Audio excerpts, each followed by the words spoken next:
증여는 한물 같습니다. 상속세 및 증여세율은 최대 50%이고 법인세율은 일반적으로 20%대에서 머무르게 됩니다.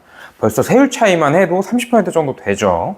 다들 증여세나 상속세로 막대한 세금을 부담하기보다 법인세, 컨설팅을 선호하는 이유가 됐습니다.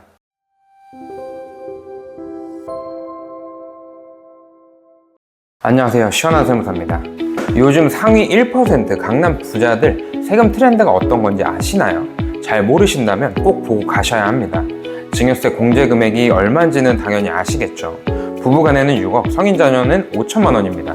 이러한 증여 공제를 확대해준다고는 했지만 혼인이나 출산 공제만 추가적으로 확대가 되고요. 일반 공제는 10년째 제자리에 머물러 있습니다. 현 상황에서 막대한 증여세를 납부하면서 증여할 사람은 많이 없겠죠. 부동산을 증여한다면 취득세도 어마어마합니다. 또 상속세는 현 정부에서 유산취득 과세 방식으로 개편한다고는 했는데 몇 년이 걸릴지 확신할 수도 없고요.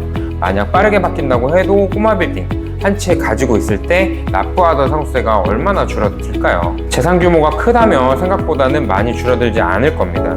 그렇기 때문에 다들 어떻게든 세금을 피하는 방법에 대해 상담을 받으시고 고민하시게 되는데요. 그래서 여러분도 세금 트렌드가 어떻게 흘러가는지 한번 알아보셔야 합니다. 상속세와 증여세 최고 세율 구간은 50%죠. 상속세 과세 표준 30억 원을 초과하는 분부터는 절반이 나랏돈이라고 생각하시면 됩니다.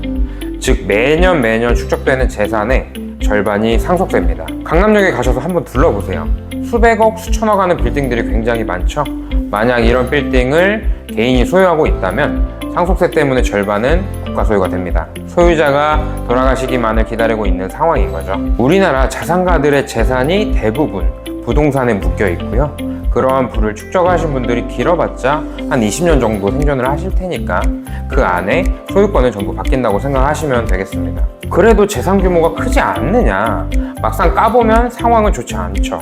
만약 200억짜리 부동산을 상속받게 되었고 현금은 거의 없다고 한다면 거의 80억 정도가 상속세입니다. 상속세로 납부할 현금 80억이 갑자기 어디서 튀어나오죠? 연부연납으로 10년 동안 납부하게 되더라도 매년 납부하는 세금이 이자까지 포함해서 최소 8억 원입니다. 근로자나 사업자나 세후소득으로 매년 8억을 모으려면 정말 보통 일이 아닙니다.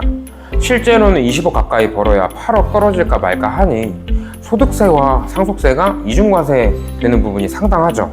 그래서 상속세를 납부하려고 건물을 팔게 되는 이상한 상황이 나옵니다. 급매로 처분하다 보니 제값을 받지도 못하고 싸게 팔게 되는데 그렇게 된다면 수중에 들어온 돈 얼마 되지 않습니다.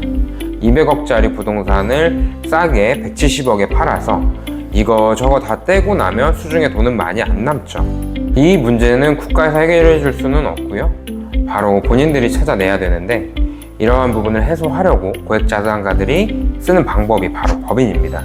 부동산의 소유권을 미리미리 법인으로 변경을 하는 건데요. 막대한 상속세를 영원으로 만드는 건 사기에 가깝고요. 최대한 줄여나가는 방식을 선호하는 형태로 트렌드가 따라가고 있습니다. 상속세 및 증여세율은 최대 50%라고 말씀을 드렸는데 법인세율은 과세 표준이 3천억 원을 초과하지만 않으면 20%대에 머무르게 됩니다. 이 차이만 해도 거의 30% 가까이 되죠. 내가 가지고 있는 주식을 자녀에게 양도하더라도 주식 양도세도 25%밖에 되지 않습니다. 그렇다면 모든 재산을 법인에게 이관을 해야 될까요? 아닙니다.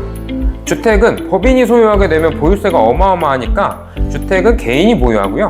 상업용 부동산은 법인으로 변환을 해서 승계하는 방식을 추천을 드립니다. 일반적으로 가업승계나 가업상속이라는 좋은 방식도 있는데 이 제도는 부동산 임대업이라는 업종에는 해당되지 않으니 어떠한 또 방법을 찾아봐야 되겠죠.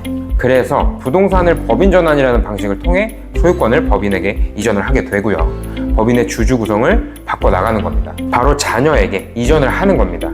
아버님께서 20년 정도 생존 가능성이 있다면 아버님이 보유한 법인의 주식을 미리 증여할 수도 있고요. 자녀의 자금으로 매매할 수도 있습니다. 처음에는 증여로 천천히 조금씩 시작을 하고요. 그러다가 지분 비율이 높아지면 배당소득이나 급여 등으로 재원을 마련을 해서 주식을 가족 간에 저렴하게 사고 팔 수 있습니다. 다만 법인 전환한 경우에는 5년간 50% 이상 처분할 수 없다는 내용이 있는데, 그래서 49%까지는 자녀들에게 미리 승계를 하고 나머지에 대해서는 5년이 지난 후에 주식을 소각하는 등의 정교한 컨설팅 방식으로 진행을 하게 됩니다. 그 외에도 자녀 법인을 통해 아버님 법인에 대한 지배 구조를 개선을 해서 절세할 수 있는 방법도 충분히 존재하고요. 최종적으로 법인은 자녀에게 이전하게 되고요. 그 자녀는 또 다음 세대에게 천천히 물려주는 작업을 시도를 한다면 애초에 대비하지 않은 상속세보다 훨씬 적은 금액만 납부하고 빠져나갈 수 있습니다. 그렇다고 법인을 덜컥 만드셔서 진행하신다고 하면 극구 만료하거든요. 정확한 지식을 가지고 법인 전환 요건이나 주식 매매, 주식 소각 요건을 맞추지 않는다면 국세청에 표적이 되어 세무조사나 가산세가 부과되는 사례가 늘어나고 있어요. 세금 아끼려다 더 큰 세금이 부과될 수 있으니까 세법 지식이 많은 세무 전문가를 꼭 찾아가서 상담을 받으시고 진행하시기를 권장드릴게요. 그래서 오늘은 법인을 활용한 상속 대비 전략에 대해 말씀을 드렸는데요. 궁금하신 점은 댓글이나 메일로 남겨주시면 제가 최대한 빠르게 답변 드리도록 하겠습니다. 오늘 영상이 도움이 되셨다면 좋아요와 구독, 알림 설정까지 부탁드리겠습니다. 감사합니다.